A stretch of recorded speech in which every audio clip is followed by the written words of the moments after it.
Hi. என்னடா இவங்க அங்கவை சங்கவை பொங்கவை 3 பேர் என்ன பண்றாங்கன்னு பாக்குறீங்களா? அது வேற ஒண்ணும் இல்லைங்க. நம்ம மரத்துல பாத்தீங்கன்னா முருங்கைக்காய் நிறைய காய்ச்சிருக்குங்களா? அதை இப்போ நான் முருங்கை மரம் ஏறி எப்படி காயை புடுங்குறன்றதை நீங்க பாருங்க. காயை பறி ஓகேவா? காயை முடிக்கலாம். இருக்கா நான் ஏறி பிடிக்கா. ஏதாவது பாத்தீங்கன்னா நான் மரத்துல இங்க ஒரு காலை வச்சு இங்க ஒரு காலை வச்சு ஏறி இப்படி உட்காந்துட்டேன். ஏறியாச்சு. இப்ப பாத்தீங்கன்னா சத்தமா பேசுமா. இப்ப பாத்தீங்கன்னா முருங்கை மரத்துல ஏறி அக்கா ஏறி கீழே தள்ள போறாங்க.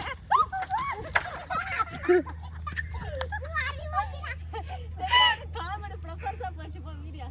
வாடி சித்திரா காயில பறிச்சு. இப்ப பாத்தீங்கன்னா காயை நான் புடுங்குறதுக்குள்ள அக்கா பாத்தீங்கன்னா மேல ஏறி கீழே கொக்கிய புடிக்கிட்டாங்க. சரிங்களா? ஓகே காயை பிடிங்க. சரி பாப்பா ஏறி காயெல்லாம் ஒடிக்கிற மாதிரி.